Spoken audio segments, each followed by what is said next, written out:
सबसे पहले इस वीडियो को लाइक करें और मजीद वीडियोस के लिए हमारा YouTube चैनल सब्सक्राइब करें और बेल आइकन पर क्लिक करें।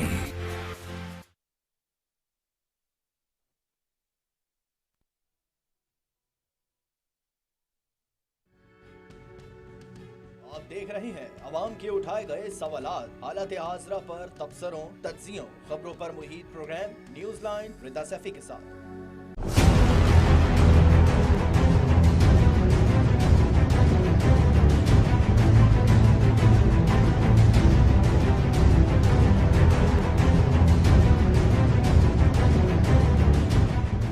अस्सलाम वालेकुम, मैं हूँ रिदा सैफी। नाजरीन, इस वक्त यौमिया पूरे मुल्क में 14,000 टेस्ट रोजाना की बुनियाद पर किए जा रहे हैं। कोरोना टेस्टिंग लेबॉर्ट्री की तादाद 14 से 50 हो गई है और मार्च में मुहैया की गई टेस्टिंग किट्स के हवाले से वफाकी वजीर जो फवाद चौधरी हैं, उन्होंने ये कहा था कि टेस्टिंग किट्स गैर मेयारी हैं एक तरफ, और दूसरी तरफ सिंध हुकूमत ने का भी ये मौकिफ था कि जो टेस्टिंग किट्स वफाक की तरफ से मिली वो गैर मेयारी थी। 26 फरवरी से अगर बात करूं तो कोरोना वायरस का पहला केस आया 26 फरवरी को पाकिस्तान में, और पहले महीने में कोरोना मरीजों की तादाद कम थी, लेकिन देखते ही देखते ये हजारों में जा पहुंची। यौमिया टेस्ट की तादाद 500 थी शुरुआत में, मगर अब इस वक्त यौमिया पूरे मुल्क में 14,000 टेस्ट रोजाना की बुनियाद पर किए जा रहे हैं, जबकि कोरोना टेस्टिंग लेबॉर्ट्रियों की तादाद 14 से 50 हो गई है। इस वक्त पाकिस्तान में 35,000 से जायद कोरोना के मरीज मौजूद हैं, जबकि 700 से जायद लोग इस मर्ज से इंतकाल कर चुके हैं। इसी तरह टेस्टिंग किट्स भी इब्तिदाई तौर पर पाकिस्तान में बहुत कम थी, मगर फरवरी में जापान ने इब्तिदाई तौर पर कोरोना वायरस की 1,000 टेस्टिंग किट्स पाकिस्तान को अतिया की। मार्च में चीन ने वाफिर मिकदार में टेस्टिंग किट्स के साथ दीगर मेडिकल आलात फराहम किए। मार्च में ही मुहैया की गई टेस्टिंग किट्स के हवाले से वफाकी वजीर फवाद चौधरी ने कहा कि ये टेस्टिंग किट्स गैर मयारी हैं, तो दूसरी जानिब इसी हवाले से सिंध हुकूमत का भी ये मौकिफ था कि जो टेस्टिंग किट्स वफाक की तरफ से उन्हें मुहैया की गई वो गैर मयारी हैं, जिसके जवाब में तर्जुमान एनडीएमए ने कहा कि ये किट्स चीन से बाकायदा तस्दीक शुदा हैं, खराब होने का कोई एहतमाल नहीं। चीनी सिफारत खाने से तस्दीक की थी कि तकरीबन 2 लाख के करीब टेस्ट किट्स 4 मराहिल में पाकिस्तान पहुंची हैं। इसके अलावा चीन की निजी कंपनियों में भी हजारों टेस्टिंग किट्स पाकिस्तान को अतिया की हैं मुख्तलिफ फेसेस में। इस वक्त तकरीबन कोरोना टेस्टिंग किट्स जो है उनकी कुल तादाद 8 लाख से जायद बनती है। एक किट से तकरीबन 90 लोग टेस्ट किए जा सकते हैं। अगर इसे 90 से ज़र्ब दिया जाए तो इन टेस्ट किट से 7 करोड़ 20 लाख अफराद के टेस्ट किए जा सकते हैं। इसी तरह पाकिस्तान में तकरीबन 3,844 वेंटिलेटर्स मौजूद हैं, जिसमें से पंजाब में 1,700, सिंध में 1,550, केपीके में 474, बलूचिस्तान में 47, इस्लामाबाद में और 13 गिलगित बल्तिस्तान में मौजूद हैं। अगर हम बात करें कराची की बिलखुसूस, तो कराची में सिर्फ निजी और सरकारी वेंटिलेटर्स अगर मिलाएं तो उनको कुल मिलाकर तादाद बनती है 541 वेंटिलेटर्स जो कि इस वक्त मौजूद हैं। लेकिन हम इनमें से कोरोना के लिए सिर्फ जो इस वक्त मख्तस किए गए हैं वो 76 वेंटिलेटर्स हैं। कराची के लिए 7 अस्पतालों को मख्तस किया गया है, जहां 321 आइसोलेशन बेड्स मौजूद हैं। और कोरोना के हवाले से मुल्क भर में किट्स और दीगर सामान की ज़रूरियात के पेश नज़र एनडीएमए ने तमाम मामलात को बड़ी खूबी से उसकी देखभाल कर रही है, इन मामलात को देख रही है। और इसी हवाले से आज एनडीएमए की जानिब से अस्पतालों के डॉक्टरों और तिब्बी अमले के लिए हिफाजती सामान की 5वीं खेप की तरसील जारी कर दी गई है। जैसे कि मैंने बताया, मुख्तलिफ फेसेस में यह हिफाजती सामान पहुंचाने का सिलसिला, इसकी तरसील का सिलसिला जारी था, और अब ये 5वीं खेप बताई जा रही है कि आज पूरे मुल्क में दी जा रही है, और इस काम को बखूबी अंजाम दे रही है इस वक्त एनडीएमए। इसी हवाले से जी बात करेंगे, chairman NDMA lieutenant general Mohammad Afzal साहब हमारे साथ आज मौजूद होंगे। उनको खुशामदीद कहूँगी। Thank you so very much lieutenant general Mohammad Afzal साहब फॉर ज्वाइनिंग अस। सर, आपको मेरी आवाज़ आ रही है? जी रिदा, मैं सुन रहा हूँ आपको। जी, बहुत शुक्रिया आपने कि आपने अपना कीमती वक्त दिया।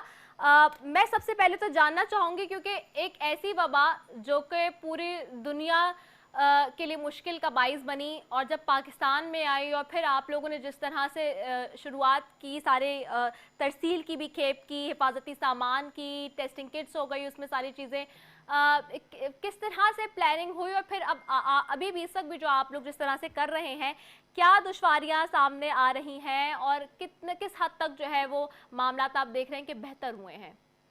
रिदा, बहुत शुक्रिया। मैं आपको सिर्फ इतना कहना चाहूँगा कि अभी तो बहुत सारी मुश्किलात से हम बाहर आ गए हैं। अभी तो सिर्फ बीमारी से लड़ा जा रहा है, लेकिन मार्च के महीने में जब नेशनल सिक्योरिटी काउंसिल ने ये फैसला किया था कि एनडीएम में एक लीड एजेंसी होगी, तो उस वक्त अनफॉर्चुनेटली हालात इस तरह के थे कि नॉर्मल मास्क जो है वो पाकिस्तान में नापैद था। जो थोड़ा बहुत था वो लोगों ने जो है वो उसको छुपा लिया हुआ था। उसकी कीमतें जो हैं वो 60-60, 70-70 रुपए फी मास्क थी जी। लेकिन अल्लाह के फजलो करम से आज पाकिस्तान में ज़्यादातर इक्विपमेंट जो कि डॉक्टर्स के लिए चाहिए, पर्सनल प्रोटेक्टिव इक्विपमेंट, जो टेस्टिंग का सामान है, वो इसकी अल्हम्दुलिल्लाह हम उस लेवल पे पहुंच गए हुए हैं कि हम जितना चाहें इसको इस्तेमाल कर सकते हैं। मैं आपको ये भी बता दूं कि तकरीबन 15 मार्च से लेके लगभग 27-28 मार्च तक हमारे लिए बहुत ज़्यादा मुश्किलात रही। हमें कोई सामान नहीं मिल रहा था, लेकिन 5 अप्रैल में जो बहुत सारा सामान चाइना से आया, कुछ डोनेशन की तरह, कुछ खरीद के हम लेके आए, उससे हमने पहले ट्रांश हमने भेजा और उसके बाद से पीछे मुड़ के नहीं देखा अल्हम्दुलिल्लाह। उसके बाद हर हफ्ते हम अपने डॉक्टर्स को भेजते रहे हैं और अभी मेरे अपने ख्याल में हमारा जो पीपी का इशू है वो बड़ी हद तक रिजॉल्व हो गया हुआ है। अच्छा, मुझे बताइएगा सर कि जिस तरह से हम ये देख रहे हैं कि काम, आपने कहा कि बहुत सारी मुश्किलात से हम गुजर कर भी आ गए, और जिस तरह काम हो रहा है एक बड़े पैमाने पे, और अब ये 5वीं खेप है जो कि आज से जिसकी तरसील भी शुरू हुई है, लेकिन हमने देखा बीच में कुछ मुख्तलिफ जो है वो स्टेटमेंट्स भी आते रहे वफाकी हुकूमत की जानिब से, और कुछ अभाम थे, कुछ खदशात थे सिंध हुकूमत की जानिब से भी, जैसे कि टेस्टिंग किट्स के हवाले से कहा गया, फवाद चौधरी साहब ने कहा कि गैर में आ रही हैं, सिंध हुकूमत ने कहा कि जी जो मिली हमें वफाक से टेस्टिंग किट्स वो ठीक नहीं है। ये जो इस तरह के इल्ज़ामात लगते रहे, इनमें कितनी सदाकत है और इस हवाले से आप क्या कहेंगे? रिदा, पहली बात तो ये है कि मैं इस पे बड़ी वसूख से तसल्ली से ये कह सकता हूँ कि अल्हम्दुलिल्लाह हम जो टेस्टिंग किटें दरामद कर रहे हैं वो हम कंपनी से कर रहे हैं, और अभी तक मुझे स्वाय सिंध गवर्नमेंट के अभी तक कोई शिकायत नहीं आई। और सिंध गवर्नमेंट की भी शिकायत जो है आज से 4 हफ्ते पहले आई थी, और उसकी बैकग्राउंड ये थी कि कुछ 57,000 के करीब किट्स जो हैं वो एक डोनर थे जिन्होंने हमें वो 57,000 किटें भिजवाई थी, जिसमें से कोई आधी किटें जो हैं वो हमने गवर्नमेंट ऑफ सिंध के साथ कराची में छोड़ दी थी, और बाकी जो है वो किट्स जो हैं वो हम लोग इस्लामाबाद ले आए थे। बदकिस्मती से उन किट्स के बारे में सिंध गवर्नमेंट ने कुछ अपने खदशात जो हैं जाहिर किए थे, वो हमने किट्स उनसे विड्रॉ कर ली थी। और मैं आपको ये कंफर्म करता हूँ कि वो तमाम किटें national institute of health Islamabad में बाद में इस्तेमाल हुई हैं और हमें कोई इतना बड़ा इशू नहीं हुआ।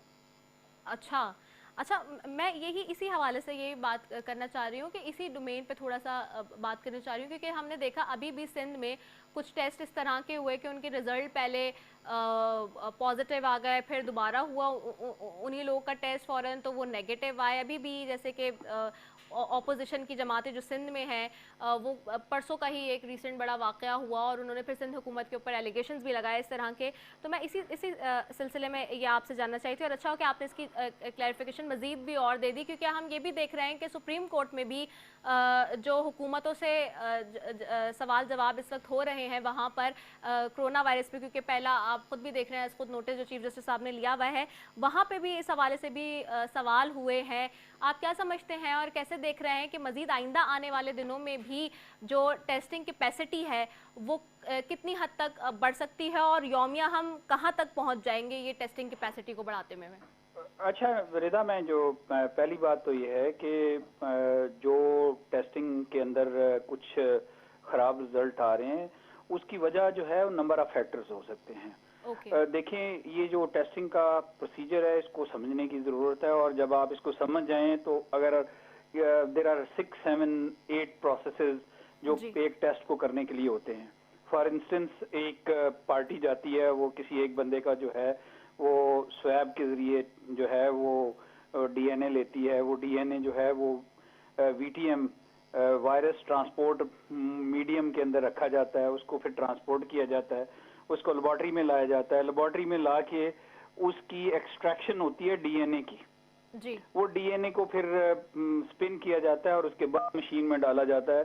और ये इन सारे प्रोसेसेस में there are large number of people who are involved in the entire process, और किसी एक जगह पे भी कोताही जो है वो रिजल्ट को इनवैलिड या खराब डिक्लेयर कर सकती है। तो अगर कोई एक अदा कोई रिजल्ट खराब आ जाए तो इसमें अचंभे की बात नहीं होनी चाहिए, और ना इसको कोई ज्यादा इशू बनाना चाहिए, ना मीडिया को, ना पॉलिटिशियंस को, ना मैनेजमेंट को। ये छोटे मोटे मसाइल जो हैं आ जाते हैं, इनको इनसे गुजर के आगे चले जाना चाहिए। जहाँ तक टेस्टिंग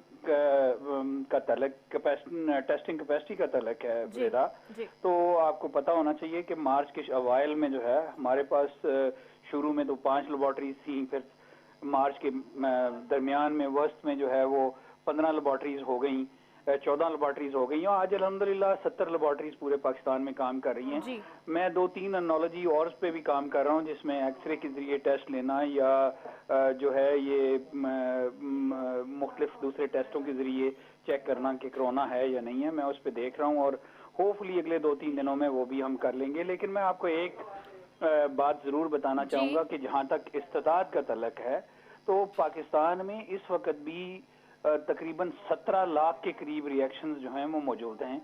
हमारे पास वीटीएम 7-8 लाख के करीब मौजूद हैं, 70 लेबोरेटरीज काम कर रही हैं। मैं सूबों से अपील करूंगा कि वो जितने टेस्ट करना चाहते हैं रोज के वो करें, हमारे पास वसाइल हैं, हम वसाइल उनको दे सकते हैं। अच्छा, मैं ये भी जानना चाहूँगी कि चूंकि जाहिर सी बात है आप इस वक्त हेड कर रहे हैं सारी चीज़ों को, और सूबों से भी कोऑर्डिनेशन में हुकूमत के साथ, वफाक के साथ भी, तो सर ये भी बताइएगा कि जो सूबों के अंदर इस तरह ये इशूज़ आ रहे हैं पेशेंट्स की तरफ से, नंबर ऑफ़ पेशेंट्स ये आके रिपोर्ट करते हैं कि जी हमें टेस्ट करवाने में प्रॉब्लम है, टेस्ट नहीं हो रहा है, वहाँ ये कह दिया जाता है कि जी टेस्टिंग किट्स अवेलेबल नहीं है, शॉर्टेज ऑफ किट्स है। तो इसके हवाले से आपने सूबों से जो कोऑर्डिनेशन की या हुकूमतों के साथ जो आप राब्ते में हैं, उस हवाले से आपने इसको कितना चेक एंड बैलेंस रखा है अब तक कि जी जो टेस्ट वगैरह के हवाले से जो रिपोर्ट हो रहे हैं प्रॉब्लम्स, उसको कितना मौसर तरीके से जो है वो हल किया जाए? रिदा, जैसे आपको पता है कि पहले ये जो पर्सनल प्रोटेक्टिव इक्विपमेंट है उसके बारे में बड़े मसाइल थे। असल में बात ये थी कि सूबों के लेवल पे, सूबों और जिलों के दरमियान या सूबों और अस्पतालों के दरमियान जो है वो कोऑर्डिनेशन का फुकदान था। मैंने आपको शायद पहले भी बताया था कि अभी हम टेस्टिंग के अपना प्रोटेक्टिव किट्स जो हैं वो आर्मी की लोकल फॉर्मेशन के थ्रू डायरेक्ट अस्पतालों को भेज रहे हैं। और आपको ये भी पता होगा कि मैंने डॉक्टरों के लिए जो है वो डायरेक्ट हेल्पलाइन रखी हुई है। जी। अभी रिसेंटली टेस्टिंग किट्स के हवाले से भी हम एक रिसेंटली हमने फैसला किया है। होता ये था कि अगर लाहौर में हम सूबे को भेजते थे तो वो उनमें से कुछ हिस्सा पिंडी की जो टेस्टिंग वाली लेबोरेटरीज हैं उनके पास आना होता था, कुछ फैसलाबाद में जाना होता था, एट टाइम्स उसमें डिले आते रहे। तो मैंने फैसला ये किया है कि जो दूर दराज लेबोरेटरीज हैं सूबाई हेडक्वार्टरों से, उनको मैंने डायरेक्ट फीड करना शुरू कर दिया। फॉर एग्जांपल DI खान की जो लेबोरेटरी है उसको हम डायरेक्ट दे रहे हैं, एबटाबाद वाली लेबोरेटरी को डायरेक्ट दे रहे हैं, फैसलाबाद को डायरेक्ट दे रहे हैं, वजीराबाद को डायरेक्ट दे रहे हैं, पिंडी को डायरेक्ट दे रहे हैं। इसी तरह सजावल अपना सखर में जो लेबोरेटरी है उसको डायरेक्ट दे रहे हैं, GB और उनकी जो लेबोरेटरीज हैं लाइक मीरपुर में जो लेबोरेटरी है उसको डायरेक्ट दे रहे हैं। तो मेन एम ये नहीं है कि किसने क्या करना है, मेन एम ये है कि काम ने किस तरह होना है। ठीक है, और उसके लिए यानी कि जो भी पॉसिबिलिटी जो भी बन पड़ेगा वो इंशाल्लाह किया जाएगा। हाँ, वो एक्सेस करें। अच्छा सर, मुझे लास्टली ये भी बताएं थोड़ा सा, बस आपके तवज्जो से मैं अभी जानना चाहूँगी कि इस वक्त टोटल हमारे पास पाकिस्तान में चूँकि 22 करोड़ की आबादी है, तो कितनी टेस्टिंग कैपेसिटी हमारे के हवाले से हमारे पास टेस्टिंग किट्स कितनी अवेलेबल हैं इस वक्त, और मज़ीद आइंदा आने वाले दिनों में क्या हम यौमिया टेस्टिंग किट्स की जो कैपेसिटी है वो बढ़ा रहे हैं? देखिए रिदा, हमारे पास टेस्टिंग की इस वक्त कोई डर्थ नहीं है, कोई कमी नहीं है। इस वक्त भी 17 लाख रिएक्शंस जो हैं मेरे वेयर हाउस में पड़े हुए हैं। अच्छा। हम इंतजार कर रहे हैं, और आपको ये पता होना चाहिए कि इनको संभाल के रखना बहुत बड़ा काम है। हम तो चाहेंगे कि जितनी जल्दी वो लें, इसको इस्तेमाल करें। मैं तो सूबों को बहुत इंकरेज करता हूँ कि वो अपनी टेस्टिंग को जो है वो बहुत बढ़ाएं, बहुत ज्यादा लोगों के करें, ताकि एक विजिबिलिटी भी हो कि आगे काम को कैसे लेके चलना है। और दूसरा ये है कि हमारी जो कैपेसिटी इस वक्त है उसके लिए स्पेशल बंदोबस्त किया जाना पड़ता है। और इस वक्त हमने अपने वेयर हाउस में -25 डिग्री सेंटीग्रेड वाले जो रीफर्स हैं वो रखे हुए हैं ताकि इनको संभाल के रखा जा सके और ये दुरुस्त रिजल्ट्स हैं उसमें काम आए। अच्छा हमारे पास टेस्ट के जो हार्डवेयर है जिसमें टेस्टिंग जी, किट्स हैं, जिसमें VTMs हैं, जिसमें स्वैब्स हैं, जिसमें मशीनें हैं, वो उनकी तादाद अभी अल्हम्दुलिल्लाह इतनी है कि हम अच्छे बड़े नंबर के टेस्ट कर सकते हैं। मैं सूबों को दोबारा अर्ज करूंगा कि वो आगे आएं और इन टेस्टों की तादाद को बहुत ज्यादा बढ़ाएं। अच्छा सर, ये बस लास्ट ही मुझे बताइएगा कि ये जो अब चूंकि लॉकडाउन हम देख रहे हैं कि इसको थोड़ा सा उसमें नरमी भी की गई है पूरे मुल्क के अंदर और नंबर ऑफ पेशेंट्स जो हैं वो इंक्रीज़ हुए हैं, तो उसके बाद अब एक चीज़ और ये भी तहफ़्फ़ुज़ात हैं इस हवाले से कि वेंटिलेटर्स जो हैं वो कितने अब बाहर से हमने इस वक्त मंगवाए हैं, कब तक पहुंच जाएंगे और अभी इस वक्त जो वेंट्स की तादाद है वो कितनी है, क्योंकि खुदा ना खास्ता अगर नंबर ऑफ़ पेशेंट्स इस तरह मज़ीद आगे बढ़ते हैं तो फिर उसमें हमें जो ज़रूरत होगी वेंटिलेटर्स वगैरह के हवाले से, क्योंकि बीच में भी हमने देखा 1-2 केसेस ऐसे हो गए, डॉक्टर फुरकान का जिस तरह का केस हुआ अनफॉर्चुनेटली, तो उस हवाले से मैं चाहूँगी कि वो भी आप बता दीजिए। रिदा, मैं आपको ये सिर्फ इतना कहूँगा कि डॉक्टर फुरकान अनफॉर्चुनेटली जो उनका केस हुआ, मुझे दिली अफसोस भी है उसका, वो बेसिकली पेशेंट मैनेजमेंट का केस है। पेशेंट मैनेजमेंट का केस मैं ये कहता हूँ कि दुनिया भर में होता ये है कि हर शहर का जो एवैक्यूएशन का निज़ाम होता है वो डेटाबेस के साथ कनेक्टेड होता है और जब कोई पेशेंट निकलता है तो आपका जो ईदी की एम्बुलेंस है या कोई है वो राब्ते में होती है उस सेंट्रल डेटाबेस के साथ कि किस हॉस्पिटल के अंदर कितने वेंटिलेटर्स जो हैं खाली पड़े हुए हैं और पेशेंट को उधर ही लेके जाया जाता है। इस वक्त पाकिस्तान के अंदर जो है कोविड के लिए तकरीबन 1300 से थोड़े से ज्यादा वेंटिलेटर जो हैं मखसूस किए गए हैं। आज हमारे जो हैं वो 100 से थोड़े से ज्यादा पेशेंट जो हैं वो वेंटिलेटर्स के ऊपर हैं। मैं जुलाई के पहले हफ्ते तक 1200 वेंटिलेटर्स ऑर्डर कर चुका हूं जो कि ICU वेंटिलेटर्स हैं। इसके अलावा हमारे पास 100 के करीब जो हैं वो अगले महीने के शुरू तक मोबाइल वेंटिलेटर्स आ जाएंगे और हमारे पास तकरीबन 500 से 600 CPAP या BiPAP आ जाएंगे। तो ये कुल मिला के हमारे पास तकरीबन 2000 के लगभग ऐसे होंगे कि जिनको हम कोविड और नॉन कोविड पेशेंट्स के लिए इस्तेमाल कर सकेंगे। इसके अलावा मुझे उम्मीद है कि दोस्त ममालिक की तरफ से और दोस्तों की तरफ से शायद हमें 150 से लेके 200 तक वेंटिलेटर और हमें मिल जाएं। और मैं आपको ये भी बता दूं कि हम इस पे बस नहीं करेंगे, हम हर रोज की बुनियाद के ऊपर इन चीजों का एनालिसिस करते हैं और अपनी जरूरत को टेलर करते रहते हैं। अगर जरूरत पड़े तो और ज्यादा ऑर्डर जो हैं उनको दिया जा सकता है और दे रहे हैं। ठीक है, बहुत शुक्रिया। Chairman NDMA lieutenant general Mohammad Afzal हमारे साथ मौजूद थे और जिस तरह जो ओवरऑल सिनेरियो है सूबे में वेंट के हवाले से और टेस्टिंग कैपेसिटी के हवाले से और टेस्टिंग किट्स के हवाले से उस पर जो है वो बता रहे थे, ब्रीफ कर रहे थे सारी चीज़ों को। उन्होंने एक बात बड़ी कैटेगोरिकली कही कि सिंध हुकूमत ने जिन टेस्टिंग किट्स के हवाले से एलिगेशन लगाया था 57,000 के करीब, वो जब उन्होंने वापस मंगवाई और उनको इस्तेमाल किया तो वो फिर इस्लामाबाद में हॉस्पिटल्स में तो उन्होंने ठीक काम किया। तो बहरहाल यहाँ से आप खुद ही अखज़ कर सकते हैं सारी सूरत हाल। मैं एक ब्रेक पर जा रही हूँ, ब्रेक के बाद वापस आ रही हूँ।